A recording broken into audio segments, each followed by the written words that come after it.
बिस्मिल्लाहिर्रहमानिर्रहीम। अस्सलाम वालेकुम। मैं हूं आपका होस्ट इमरान उस्मान चोगले और आप मेरा YouTube channel news entertainment education देख रहे हैं। इसी तरीके की बेहतरीन, दिलचस्प और मुनफरिद ख़बरों से आगाही हासिल करने के लिए आप मेरे यूट्यूब चैनल को सब्सक्राइब करें, लाइक करें, बेल आइकन को क्लिक करें, मेरी वेबसाइट विजिट करें। चलिए आज की अहम तरीन खबर की जानिब चलते हैं। फुटबॉल वर्ल्ड कप की इब्तदाई तरकीब में जिद्दत, मज़हब और सकाफ़त के हसीन इम्तिज़ाज से कतर ने दुनिया को हैरान कर दिया।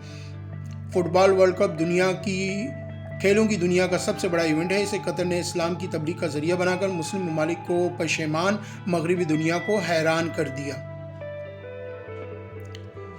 डॉक्टर जाकिर नाइक समेत जय्यद आलमी मुबल्लिगीन को मदऊ किया गया है। दुनिया भर से सैकड़ों उलमाए कराम और स्कॉलर मुख्तलिफ ज़बानों में तबलीग का फरीज़ा सर अंजाम दे रहे हैं, जिसमें 2000 मकामी उलमाए कराम भी शामिल हैं।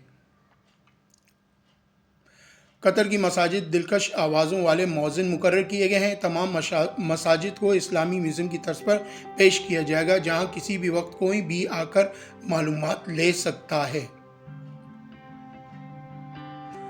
मुल्क भर में कुरानी आयात, अहादीस और तारीख़ इस्लामी को नुमाया करने के लिए पैनाफ्लेक्स और बिल बोर्ड लगाए गए हैं। मुख्तलिफ ज़बानों में कुरान शरीफ के तराजुम, इस्लामी तारीख़ व सीरत की कुतुब तकसीम की जा रही हैं। स्टेडियम में नमाज की जगह होगी। फुटबॉल वर्ल्ड कप के दौरान हम जिस परस्ती के फ़रोग़, शराब नोशी और औरतों के चुस्त लिबास पर भी पाबंदी आयद है।